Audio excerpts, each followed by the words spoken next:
जसरी पहाडका काला काला तुमालहरूलाई अप्ठ्यारा अप्ठ्यारा गल्छुडहरूलाई पार गर्दै गर्दै प्रभातकालको सूर्यले पारमाथि उडाउनुपर्छ। त्यसै गरी नेपाल विज्ञान मिसन अटो व्यवसाय सङ्घले धेरै कडा कडा पहाडहरू, अग्ला अग्ला हिमालहरू, अवरोधहरू, अवरोहहरू, छालहरू, हुरी बतास आँधीहरू, बाबा देवदानहरूलाई चिर्दै चिर्दै चिर्दै चिर्दै हजारौँ घोडाबाट एउटा सेतो घोडा विजयको वर्गसे निस्किन्छ र त्यो रातो रिबनमा छोडेर आफूले ताज लिन्छ। त्यसै गरी रिकग्निसन अटो व्यवसाय सङ्घ त्यही सेतो घोडाको दौडको प्रतिमाको रूपमा मैले देखेको छु, त्यो बिम्बको रूपमा मैले देखेको छु। यो रिकग्निसन अटो व्यवसाय सङ्घमा आबद्ध हुनुभएका सम्पूर्ण सदस्यज्यूहरू, कार्य समितिका सदस्यज्यूहरू, पदाधिकारीज्यूहरू र यहाँ आबद्ध हुनुभएका सबै सदस्यज्यूहरू, व्यवसायिक साझेदारज्यूहरू सबैले इमान्दारपूर्वक एन्टिग्रेटी इज द फर्स्ट पोलिसी भन्ने मूल मन्त्रको रूपमा सबैले आफ्नो आफ्नो ठाउँबाट इमान्दारीपूर्वक काम गर्नुभएको थियो, कर्म गर्नुभएको थियो भन्ने प्रमाण यही हो। काम गर्दै जाने क्रममा बाधा व्यवधानहरू आउँछन्, तर आफू ठिक छ भने सम्झौता गर्नु पनि पर्दैन, पछाडि हट्नु पनि पर्दैन। हामीले भनेको राम्रोसँग गर्ने हो, हामी भनेको अगाडि बढ्ने हो। हामीले नराम्रा मान्छेहरूको बखान गरेर हामीले आफ्नो बर्बाद पार्ने होइन, राम्रा मान्छेहरूलाई साथमा लिएर अगाडि बढ्ने हो। 78 वर्षको उमेरमा महाभारतको किंवदन्ती अनुसार श्रीकृष्णले जसरी 19 दिनको महाभारतको युद्धको नेतृत्व गर्नुभएको थियो कुरुक्षेत्रमा, त्यसै गरी यहाँ पनि थोरै सेना लिए पनि, थोरै सदस्य भए पनि सत्यको पक्षमा लाएर, व्यवसायीहरूको हकको पक्षमा लाएर, व्यवसायीहरूको भावनालाई बुझेर जसरी यो सङ्घको कार्य समिति, जसरी यो सङ्घका पदाधिकारीहरू र स्टेक होल्डरहरू जसरी आफूलाई आँधी आउँदाखेरि उभिएको शक्तिशाल जसरी आफूलाई अटल र संक्षिप्त बनाएर राख्नुभयो, ती आँधीहरूले चक्का खाएर गए। म भन्दा बलियो त यो रुख नै रहेछ, यो पहाड नै रहेछ। हेर्नुहोस्, पहाडमा आँधी नआउने होइन, हुरी नआउने होइन। पहाडमा आँधी आउँछ, हुरी आउँछ, पहिरो आउँछ, सबै कुरा आउँछ, तर पहाड निष्ठामा उभिएको हुनुपर्छ, सत्यमा उभिएको हुनुपर्छ र इमान्दारितामा उभिएको हुनुपर्छ। पहाड पहाड हो, आँधी आँधी हो, आउँछ जान्छ, प्रकृतिमा यस्तो रूपान्तरण भइरहन्छ। हामी त्यसैलाई आधार मानेर अगाडि बढ्यौँ। जसरी गत 2 वर्ष अगाडि हामीले दोस्रो अधिवेशन गर्ने क्रममा यो संस्थामा 144 जना मतदाता हुनुहुन्थ्यो। निर्वाचनको परिणाम पश्चात हामीले पनि ठुलो ठुलो आरोपहरू खेप्नु पर्यो। हामीले राम्रो गरिरहँदा त्यो बेलाका ब्यालेट बक्सहरू अहिले पनि त्यो सिट थाप्नु सुरक्षित छ। हामीले स्पष्टीकरण पनि दिनु पर्यो। द्वितीय रूपमा हामी सम्झाउन पनि धेरै कोसिस गर्नु पर्यो है। त्यसो हुँदाहुँदै पनि केही साथीहरूले यो सङ्घमाथि ठुलो अनपेक्षित प्रहार गर्नुभयो। ती प्रहार गर्नेहरू आज यहाँ अध्यक्षका उम्मेदवारको सामना बसेको हुनुपर्थ्यो। ती प्रहार गर्नेहरू आज कार्य समितिका भाइटलमा भएको हामीले देख्नुपर्थ्यो। यो अनुभूति हाम्रो लागि सुखको छोटो होइन, हामीलाई पनि ठुलो पीडा छ यो अनुभूति गरेर। चुनाव हुन्छ, इलेक्सन हुन्छ, परिणाम पनि सहन बुझाउन सक्नुपर्छ। हार्ने जित्ने हुने खेलमा हुन्छ, प्रतिस्पर्धामा हुन्छ, कि त सर्वसम्मत गर्नुपर्छ, होइन भने गाह्रो हुन्छ भने त्यो रेसमा भाग लिनु हुँदैन।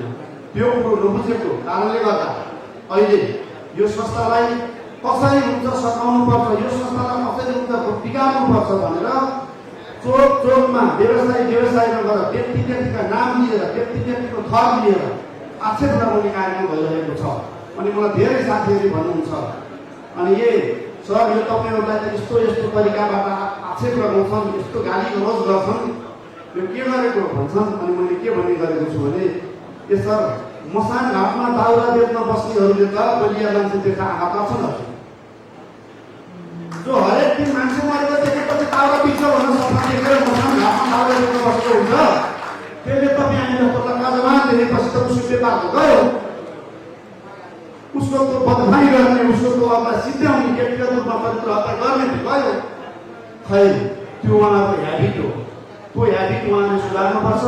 नभए पनि उहाँहरू जहाँ गए त्यो ह्याबिट उहाँहरूसँग जान्छ, जहाँ गए पनि त्यो ह्याबिटले उहाँहरूलाई सिकाउँछ। नभइदियो हुन्थ्यो भन्न हामीले सुझाव पनि दिने गरेका छौँ। काँडा लिएर अरूलाई खोज्न हिँड्छु भनेर हिँड्यो भने त्यो काँडा त मसँग मेरो खातीमा हुन्छ, त्यहाँ पुग्नुभन्दा पहिला त्यसले खोज्नुभन्दा पहिला हजुरलाई भन्दा पहिला खोज्छ नि। यो सन्देश दिन चाहन्छु, एकतामा शक्ति छ, एकतामा समृद्धि छ, मिलनमा प्रेममा नै दिगोपना छ, मिल्नुपर्छ, दिगो हुनुपर्छ, नमिलेका कुरा छ भने आउनुहोस् त्यो व्रत गरौँ। हामी गति छौँ भने यिनी सदस्यहरूको अगाडि हामी माफी मात्र होइन सधैँ पनि खान तयार छौँ। हामीले यो कार्यकालमा के गरेका छौँ, अभिलेखहरू केन्द्रीय कार्यमा सुरक्षित छ। अब हामी कार्य समितिले पक्कै पनि पल्टाएर हेर्नेछ। रुद्र ढुङ्गेल कानुनी सल्लाहकार भइरहँदा के नराम्रा कामहरूको सल्लाह दिएछ तपाईँहरूले हेर्नुहुनेछ। यो कार्य समितिपछि म यो समितिमा नरहँदा पनि तपाईँहरूसँगको दस्तावेज इतिहास बनेर बसिरहनेछ। अब आउने कार्य समितिलाई यस्तो पनि गरेछ ढुङ्गेलले भन्ने त्यो काम गरिएको छैन। हामीले कुनै पनि पारिश्रमिक लिएका छैनौँ। व्यवसायीहरूका हकका, समृद्धिका, प्रशिक्षणका कुराकानी गर्दा, नियमित कार्य सम्पादनका कुराहरू गर्दा, समाजसेवामुखी कार्यक्रमहरू गर्दा हामी कसैले पनि पारिश्रमिक लिएका छैनौँ।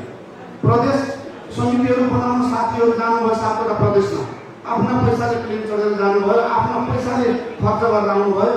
संस्थामा त्यो खर्च पनि बुक गरेर लिएको छैन। हामीले संस्था पहिला हुर्किन दिउँ भनेर त्यो दस्तावेज इतिहास बनेर बसेको छ। यहाँले त्यो पनि हेर्न सक्नुहुनेछ। नयाँ हामी कार्य समितिले हेर्न सक्नुहुनेछ, सदस्यहरूले हेर्न सक्नुहुनेछ। सूचनाको हक अन्तर्गत पनि गैर सदस्यहरूले पनि हेर्न सक्नुहुनेछ होइन। त्यस्तै गरी मैले आफ्नो कुरा भनिरहँदाखेरिमा चाहिँ हामीले त्यहाँ जहिले पनि इमानमा बसेर काम गरेका थियौँ।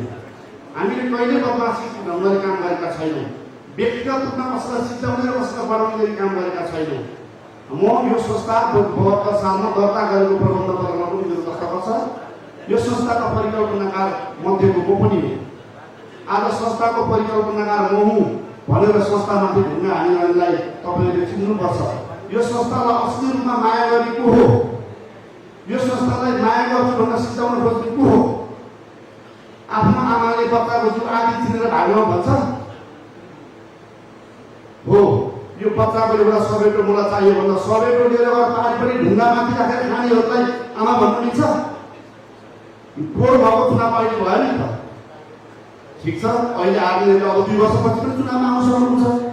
25% सदस्यहरूले तपाईँको चाहिँ कार्यालयमा निवेदन हालेर, दरखास्त हालेर विशेष अधिवेशन बोलाउन सक्नुहुन्छ। हामीले छानेको नेता सधैँ जित्नुहुन्छ भन्ने छैन। नेता लिने जुन विधि भयो जसरी नेता फाल्ने पनि त विधि छ। किन निरुत्साहित हुनु? आज चुनाव भयो, यहाँलाई चित्त बुझेन, तपाईँहरूको पक्षमा काम गरेन यो कार्य समितिले भने तपाईँहरूले यो चुनावको अगेन्स्टमा निर्वाचन आएन मुद्दा पनि हाल्न सक्नुभयो। होइन कानुनी झन्डा नगर्नु भन्ने भने 25% सदस्यले निवेदन हाल्नुहोस्, विश्व अधिवेशन बोलाउनुहोस् भनेपछि विरोध गर्दा पनि सम्मानित, विरोध गर्दा पनि भाषिक रूपमा पनि मर्यादित शब्द प्रयोग गरेर विरोध गर्न सिक्नु। चुनावमा गइसकेपछि हारलाई पनि जित बराबरको परिणाम मात्र लिन सकौँ। हार वा जित भनेको परिणाम मात्रै हो, त्यो अन्त्य, त्यो चिजको इन्डिङ होइन। त्यो इन बिट्विन द प्रोसेस हो। त्यो प्रोसेसमा हार हुन्छ, जित हुन्छ होइन। तपाईँको चाहिँ जस्तो इस्कुसको कुरा गरौँ हामीले भने इस्कुस चाहिँ कुहिँदैन, बरु तामेर फेरि उम्रिन्छ भन्छन् नि। हामीलाई पनि भित्तामा फालेको हो। हामी नकुहिएर त्यही बाटो उम्रिएर फैलिएको हो। धेरै हामीले बिचमा अवरोह आरोप गऱ्यौँ, तर यहाँ कुनै व्यक्तिलाई आक्षेप लगाइरहेको होइन। प्लिज, राम्रो हुनुको सबैभन्दा उत्कृष्ट परिणाम भनेको राम्रो हुनुकै हो। तपाईँ राम्रो भइसकेपछि त 1 दिन 5 दिन तपाईँलाई बुझ्ने मान्छे पाइहाल्नुहुन्छ। हामी त्यही भनेर उभिएका थियौँ। आज 144 जनाको चुनाव गराएको निर्वाचन मण्डलको संयोजक 179 जना सदस्यहरू हुन्छ। त्यो पनि कतिजनाको अध्यावधि हुँदै बाँकी छ भनेपछि म गर्वले गत गर्छु। हिजो एउटा व्यवसायीले अर्को व्यवसायीलाई चिन्ने थिएन। व्यवसायीको घर कहाँ थर कहाँ थाहा थिएन। उधारो दिनु हुने कि नहुने, उधारो किन्न हुने कि नहुने पनि स्थिति थिएन। आज यो समयले हामी सबैलाई एक ठाउँमा बाँधिएको छ।